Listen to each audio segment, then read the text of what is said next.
is it? You're locked into the Flagship, an Ole Miss podcast powered by College Corner. Here we go. 1, 2, 3. Get your daily Rebel sports fix at the Ole Miss Spirit, omspirit.com.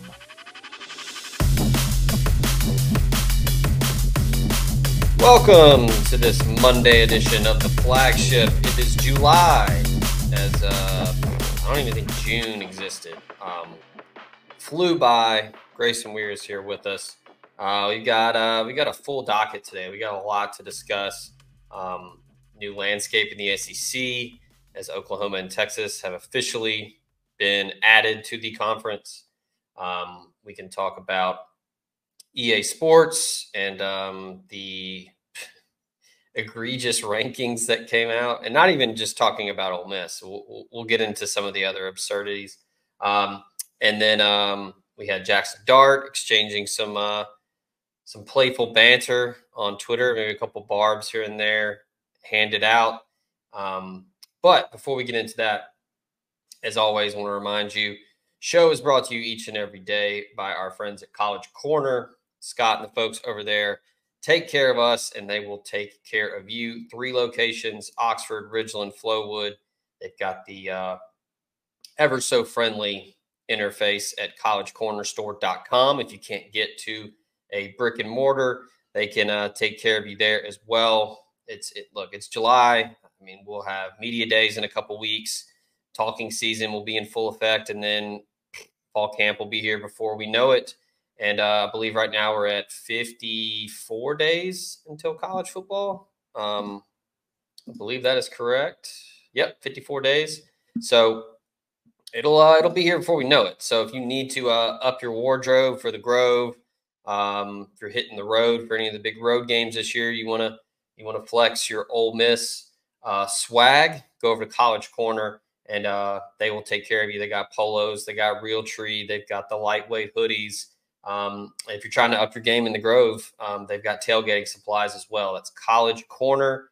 Again, 3 locations: Oxford, Ridgeland, and Flowood. Go check them out. And as always, collegecornerstore.com.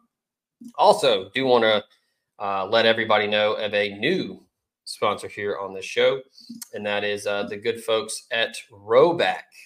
If you are not familiar with Rowback, look, I'm pretty set in my ways with polos these days. I've always been a Nike guy. I love Nike polos. If you play the game of golf, you kind of expand the palette a little bit. I've kind of become, as I'm wearing one today, a little FootJoy. I like the way their polos fit. But dude, once I put on a Rowback polo for the first time, game changer. I mean, just incredible fit. Everybody knows about the collar. The collar is a perfect fit. Stays there, stays in place. It doesn't move around. It's not going to be split out. It's great. If you go to rowback.com today and you use promo code JUICE, it's good for 20% off. If you're looking to get some new polos for golf, maybe you want to get some new polos, maybe for, a little date night, or just, try to add some things to the closet. Rowback has you covered. Free standard shipping, free returns and exchanges. Again, I can't recommend them enough. And look, I'm doing an ad read right now, but the hype is real. I'm a huge fan of what they do. It's not just the polos. The T-shirts are super comfortable. Probably the biggest thing right now, Grayson, is the lightweight hoodie. I mean, that has taken the world by storm, and nobody does it better than Rowback. So go check them out. I did talk with the brass at Rowback. As of today, do not have the licensing for Ole Miss, but they are hoping to get that very soon, to have some Ole Miss branded Rowback polos.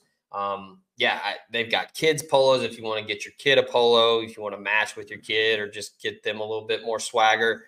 For daycare, for school is, hey, the fall will be here before we know it. That means school will be back in session. So rowback.com, again, promo code JUICE for 20% off. Grayson, good morning. How we doing? Good morning. We're doing well. The dead season is upon us, but hey, before we get started here, shout out to Raven Saunders and Mackenzie Long. We got 2 Rebs going out there to Paris in a couple weeks. So the dead season is not too dead this year. Yeah. With the Olympics coming up, and then obviously we'll get into it, but I'm 15 days away, something like that. I forget what the exact release date is for College Football 25. So the dead season is dead, but it's going to be quickly alive here in a couple weeks. Yeah, and look, hey, it's pretty alive right now. Got Tour de France going right now. Was tuned into that before we started. You want to talk about some pretty exhilarating television. If you've never watched the Tour de France, I highly recommend you do it. It's wild. You're gonna have to do some conversions with kilometers and things like that, but just watching these dudes ride and just how fast they're going and how effortless it looks. It's great. So yeah, you got the Tour de France on right now, and yeah, shout out to the Rebels making the Olympics. Mackenzie Long, the 200-meter, and then Raven Saunders. This is her 3rd Olympic Games, correct? I believe so. Throwing school. Dude, it's great. All right. So July 1st, it's officially official now. Oklahoma and Texas have been added to the SEC. Already saw a bunch of people. Texas put out a video today using Delta Dawn, and everybody's pissed that they're copying. The Ole Miss video. But hey, look, Ole Miss doesn't have any rights to Delta Dawn. Anybody can use Delta Dawn. It's a fantastic song. But cool video there. I haven't seen anything from Oklahoma yet. They dropped the schooner they had on all the campuses over the summer or over the last couple of weeks. Oh, that's right. They dropped some kind of like hype video. They did? Yeah, they did. But they also, I noticed too, very funny, Oklahoma put the SEC logo is on their team facility officially, and it's like so much bigger than the Oklahoma logo, which is very funny. Oh man. Hey, shout out to Texas. The official Twitter account put out the SEC logo with all the mascots, and our boy Juice made it. Mm-hmm. So because they don't know what the heck to do with us these days. I mean, I'm more than okay with Juice getting in there. Better than the generic football player that ESPN gave us a couple months ago. Yeah, that, or was it like Rebel Man, the one that was like the official candidate when the mascot switched? Yeah, like basically it looks like Green Man from Always Sunny, but he's red. And yeah, look, anything's better than Look, I wasn't a hater of Tony the Land Shark. I'm not gonna get up in arms about a mascot, but I think the brand shift to Juice is perfect. And I think it was cool. I liked it. Yeah, it is what it is. Shout out to Texas for doing that. There's a lot has been made about like conference expansion is just it's going to be the death of college football, and I don't know. I'm different in the fact that you are too. Like, we work in the space, so like we're going to have to pay attention and cover it regardless than just the casual fan or someone that's they just watch sports. They're not in the industry. So I kind of have to put my blinders on and just know, regardless of what it looks like, I have to do this. But even if I take my work hat off, I still don't find it to be this like polarizing, earth-shattering thing. I think it was always going to happen. And look, if anything, it's just going to give everybody better conference games. That's what I think. That's my biggest thing with this is like yes, there is a lot of negative to all of it. The fact that USC is going to have to fly to Rutgers and, especially for the non-football athletes, there are a lot of really like frustrating, disappointing pieces to this whole equation. The Pac-12 dissolving is a bummer. We're not going to get USC Washington at 10 p.m. on a Saturday night. Like all these things are a bummer, but at the end of the day, this conference realignment actually is great for parity. All these teams and combined with the 12-team playoff, like we're in a world now where 1 or 2 losses is not the end of your season. And as much as that is kind of frustrating to an extent with, it was more fun when 1 loss was everything and that's your season and every matchup isn't, but now 1 or 2 losses is not a huge deal because you're going in and you're playing these conference games against Texas, Oklahoma, all the Pac-12 joining the ACC and the Big Ten. Like USC Penn State is a conference game this year. That's fun. Yeah. It's unfortunate from it's just weird, I guess, more than anything, but it's cool. Having USC and Penn State play a meaningful game in October is going to be really cool.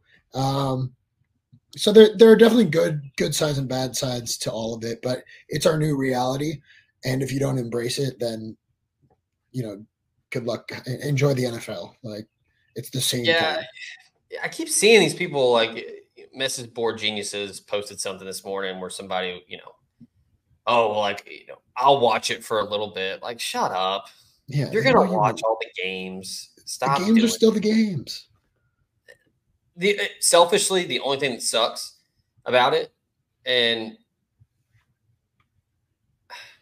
I thought that it would still happen, but Ole Miss no longer playing SC in LA. Yeah, that was a bummer. Like that, I was fired up for that. I mean, obviously, right? Excuse to go to LA. Play in the Coliseum. I mean, that would have been awesome. And the whole Lane Kiffin storyline would have been fun too. That too. Yeah. I mean, like, I just think but now it would have been fun. I mean, the Coliseum has hosted the Olympics. I mean, regardless of how you feel about SC and Lincoln Riley, I mean, that is a marquee program in college football. That is a banner program. So it would have been fun for, kind of continuing the arrival of Ole Miss into a national brand that is respected and recognized now with some of the elites.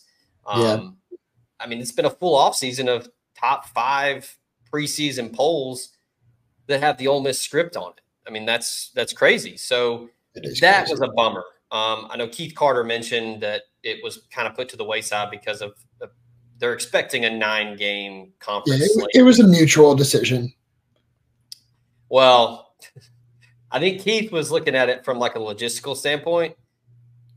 I think Lincoln Riley was like, I don't want this. Oh, for sure. But they both had their reasons to pull out. It wasn't the LSU USC game where USC just wanted out.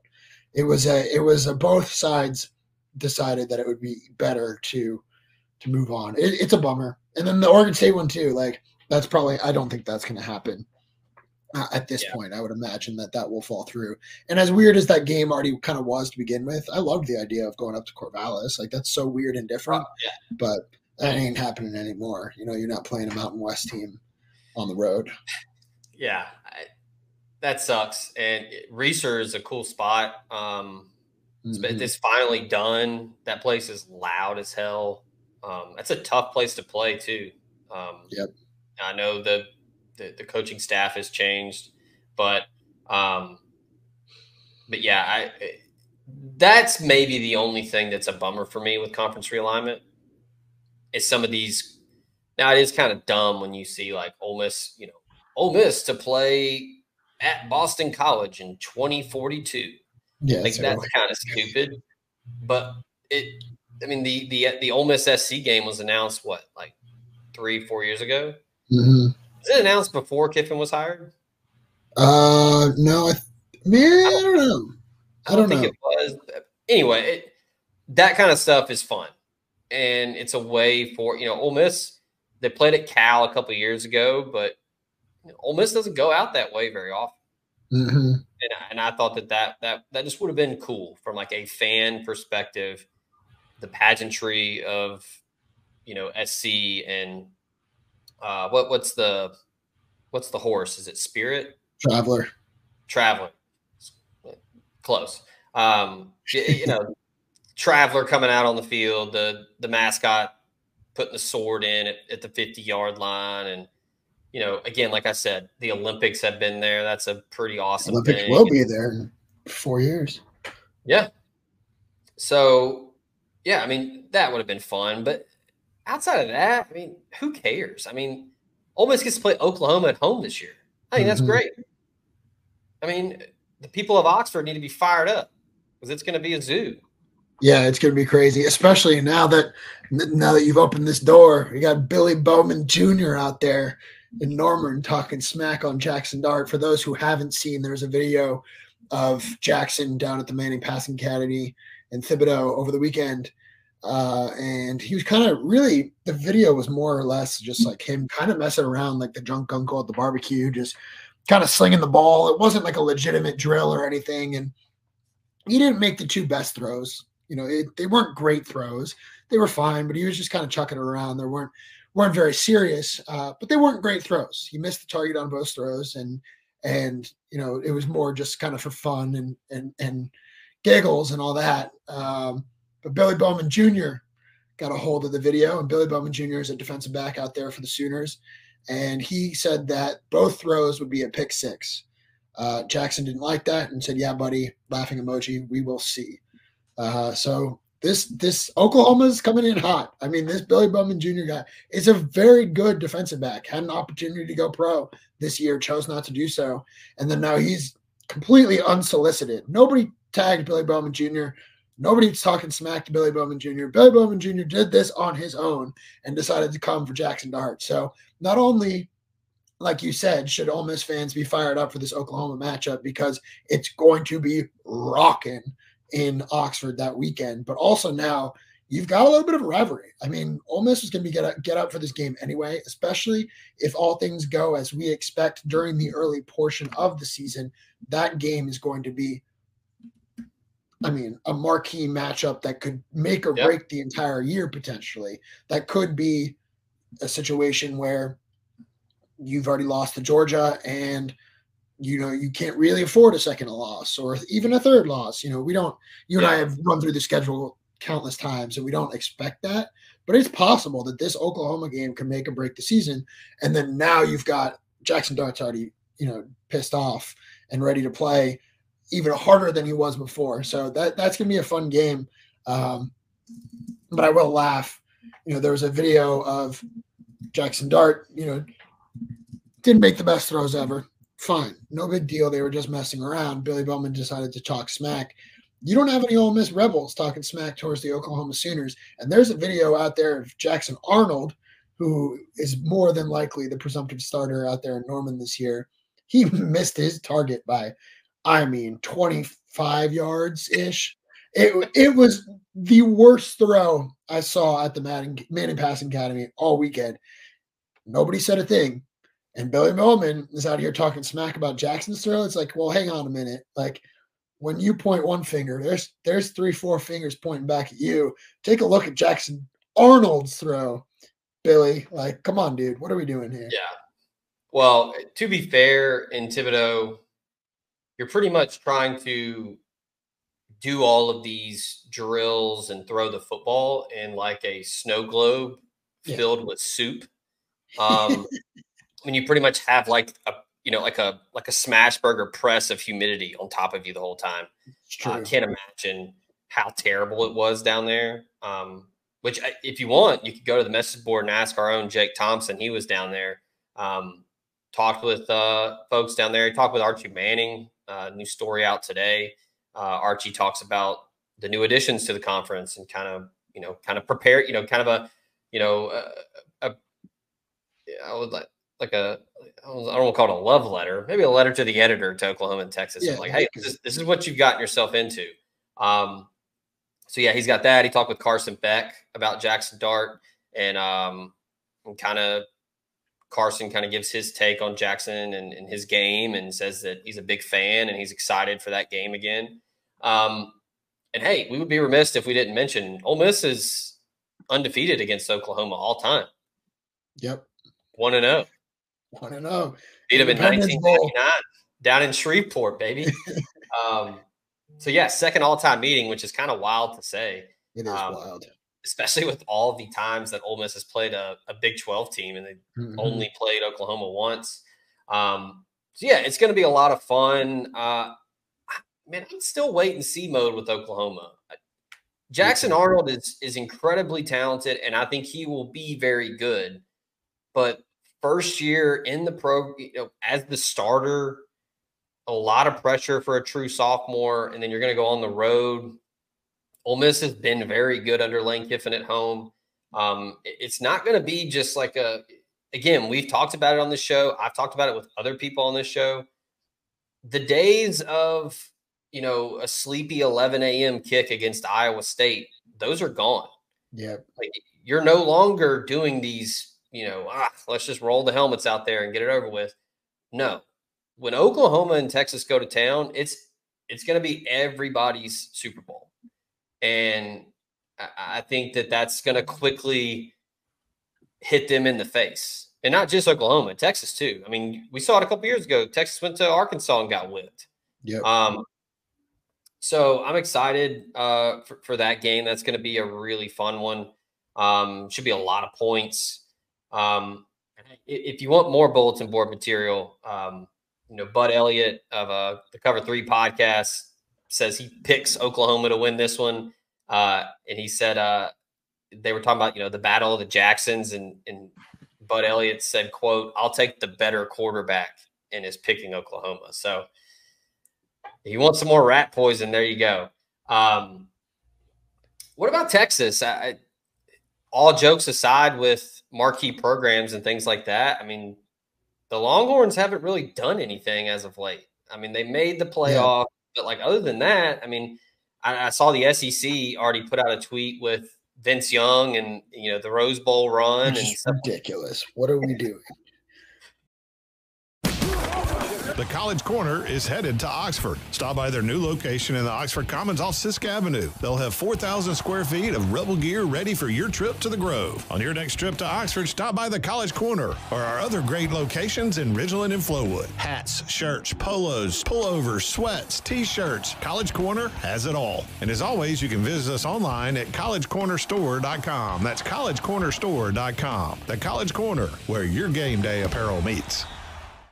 Call Drew Moak of USA Benefits Group. He can help you with any of your health insurance needs. Drew is an Ole Miss grad located in Mississippi and licensed in 7 states. He works with the nation's second largest health insurance brokerage with access to 35 different carriers, regular health plans, to life insurance, to dental and vision, and even Medicare. He has it all covered. Now more than ever, it is critical to have a health insurance agent who is local and accessible. So call Drew Moak at 601-953-8449. 601-953-8449 and get your free quote today.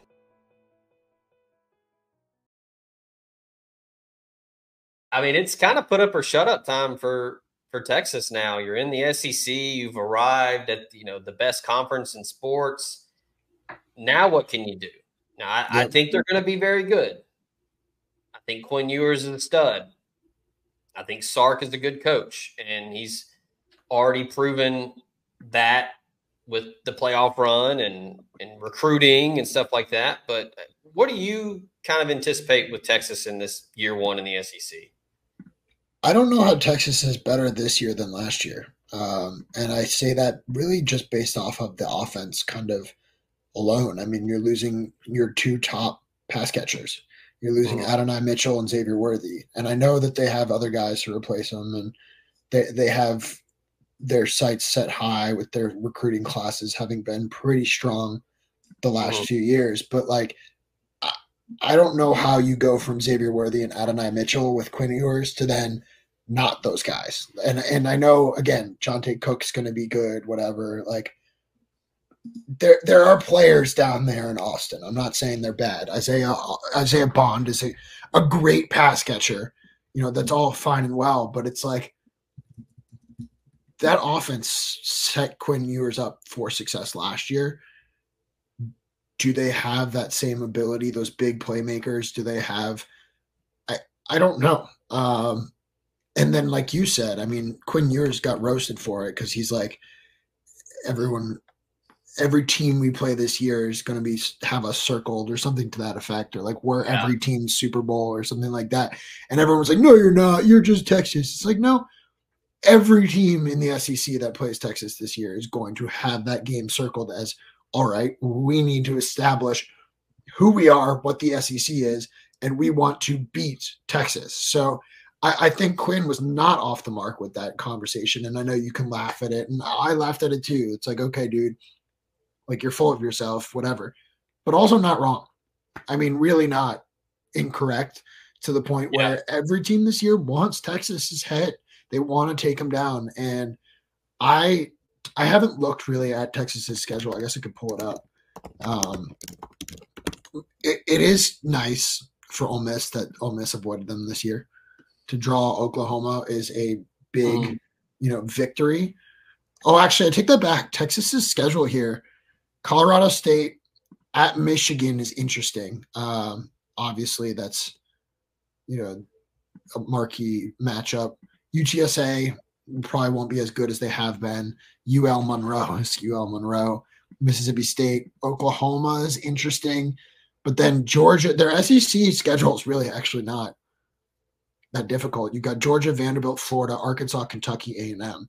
So I take back what I said. Now that I'm seeing their schedule, this Texas team should only lose one game to either Georgia. Really, they should only lose to Georgia. And then maybe you could get a second loss against a Michigan or an Oklahoma or I was going to say, do you think that's early in the year? I'm taking the more established team. Yeah, I agree. I'm taking Texas. No Harbaugh, no McCarthy. I know Donovan Edwards is back, and Michigan's going to have talent, and I know Sharon Moore has coached before, but he's a good coach. I think Texas goes into the big house, but that's an 11 a.m. game. It's fluky. It's weird. I'm glad this is on the schedule. That's actually a really fun matchup that I keep forgetting about. And I'm going to be in Detroit that weekend, which is so unfortunate. Ban fall weddings. I'll give you some pizza racks to go hit up. Yeah, buddies and all the good spots. That's a fun. And of course, Grayson, it's the big noon kickoff. Yeah, I know. It's just that's a weird game. That is a weird game. Texas, Michigan is a weird game. But when you look at the schedule, Texas should not be – they should be a 10-win team this year. I would say at the very least 10-2. Yep. I think it's 11-1. I'm taking Georgia in that game. I just think that – then Texas is going to – or then Georgia's going to turn around and lose to the Rebs at home. So that game to me is just line of scrimmage. Georgia's just built different. Literally and figuratively, and I think they're going to be able to push around Texas. And, I'm taking Kirby in that head-to-head. Way more of a friendly inaugural season in the SEC than Oklahoma. Oklahoma got dragged. Bad luck in the draw. You get Tennessee, you get Ole Miss, you get a Missouri team that should be pretty solid. And you've got Alabama, and then you go to LSU to end the year. At Auburn shouldn't – I don't think that's an issue. I still don't think – I know people are trying to do this. Well, it's year two. Who cares? Who's the quarterback? Yeah. Peyton Thorne again. Like, oh, Jordan Hare is so tough to – okay, cool, but New Mexico State didn't really give a shit. Yeah, so, well, they got – and then Vanderbilt now. Vanderbilt's the New Mexico State of the East. Yeah. So Oklahoma kind of, they got a bad draw because Tennessee's going to be hell, even if it's at home. I don't really think Gaylord family Oklahoma Memorial Stadium is tough. And I think Tennessee's going to be pretty good. You go Texas, neutral site, whatever. South Carolina in Norman's interesting. I don't think South Carolina's going to be that great, but it's still, a different team, a different look there. Mm-hmm. What are the Gamecocks doing with that offense and, who's quarterback there?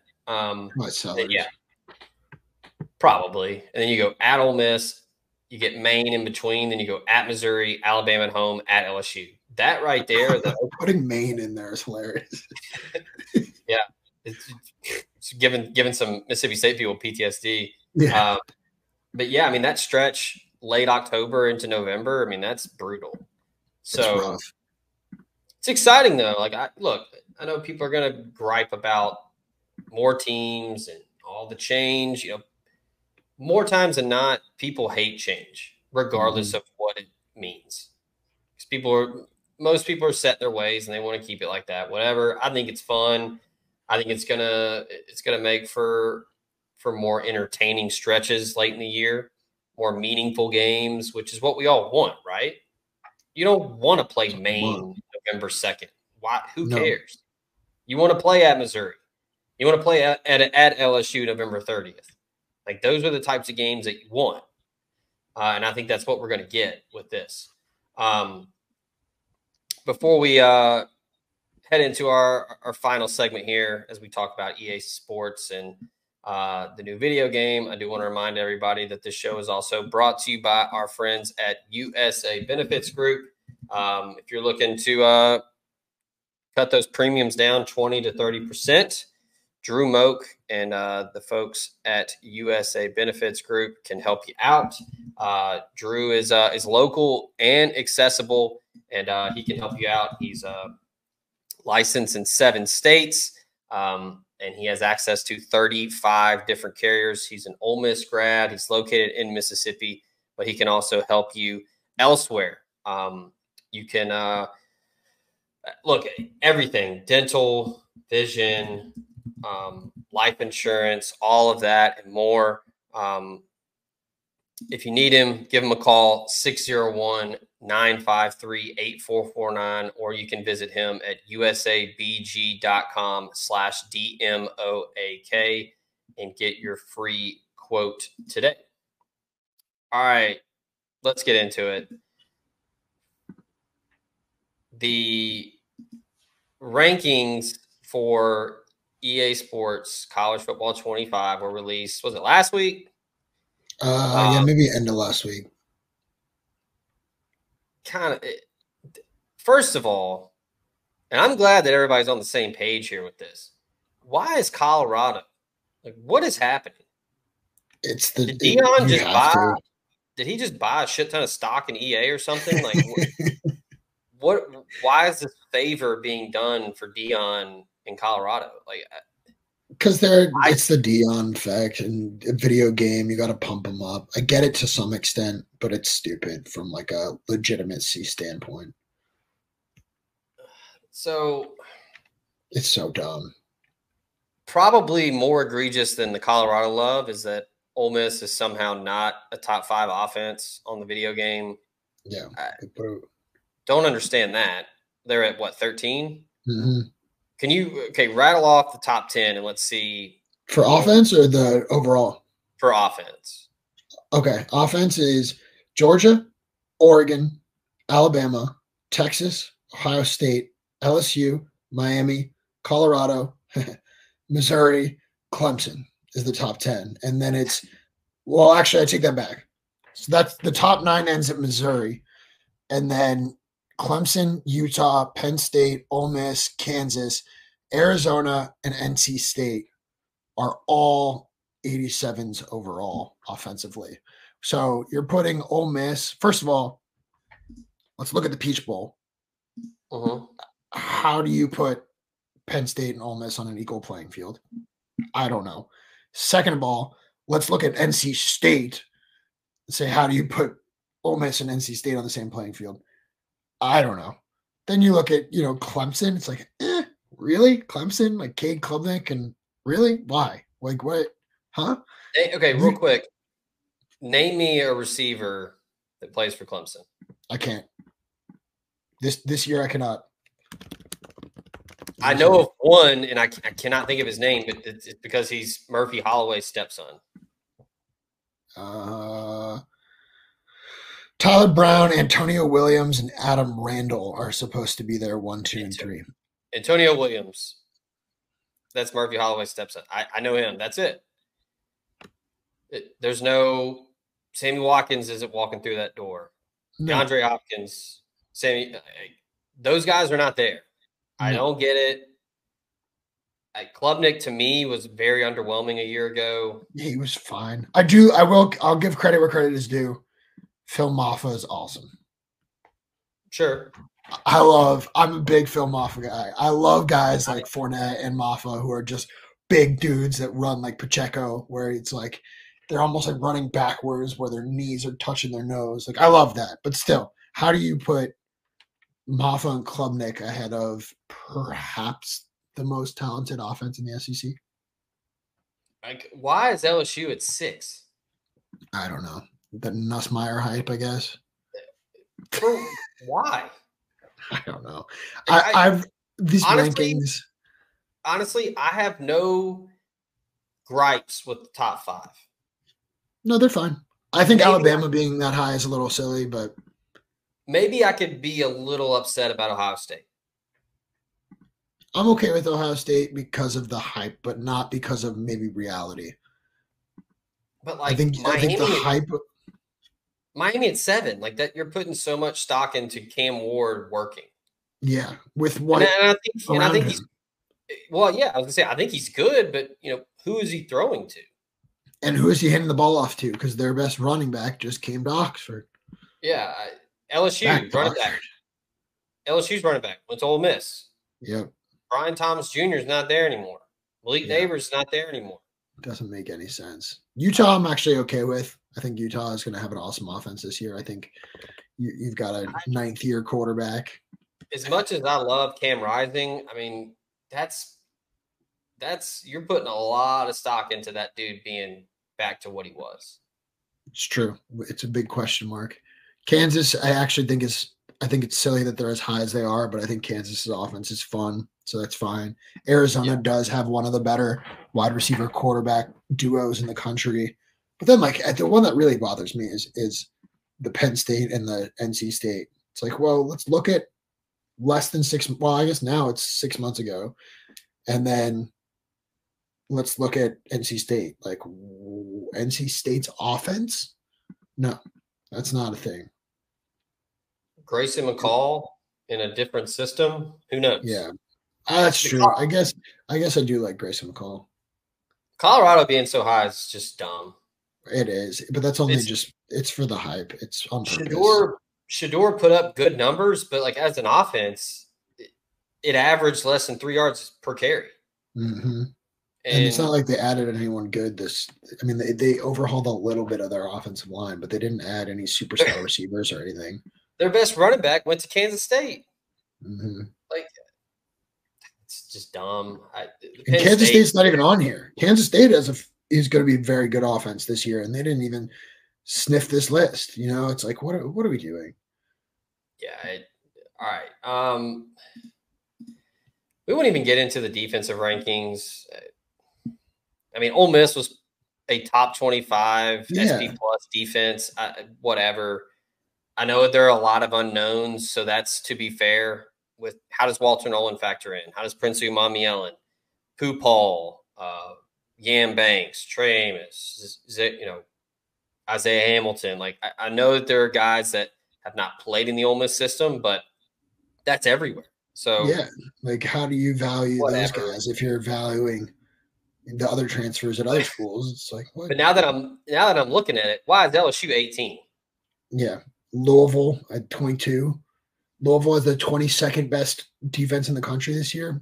No, it's dumb. No, dumb. The team power rankings, Ole Miss at 15. Come on. It's because of the freaking defense. And also, to be fair, so for people who haven't read these rankings, they have Ole Miss at 15, but it's kind of weird to where they did this again. It's Georgia 95, Ohio State 93, Oregon 93. So really it should be 1 tied for 2. Alabama and Texas both have 92, should be tied for 3, or whatever. And then Clemson and Notre Dame, LSU are all 90. So it's like not quite, a true 1 through 25 ranking, because then you've got Penn State, Utah, Michigan, Florida State, Miami, Texas A&M, and Ole Miss are all 88s, and they put Ole Miss at the bottom of that list, which I think is ridiculous. Like, if you're going to have teams that are tied in this way, fine. Yeah. Ole Miss beat Penn State 6 months ago pretty handily in a bowl game. I know you can talk about opt-outs and whatever, but the vast majority of Ole Miss's roster is returning on offense. You're only adding players who make that offense better. And then the defense, you overhauled to a point where it's miles better than it was 6 months ago. So then how do you not put Ole Miss above Penn State? I don't know.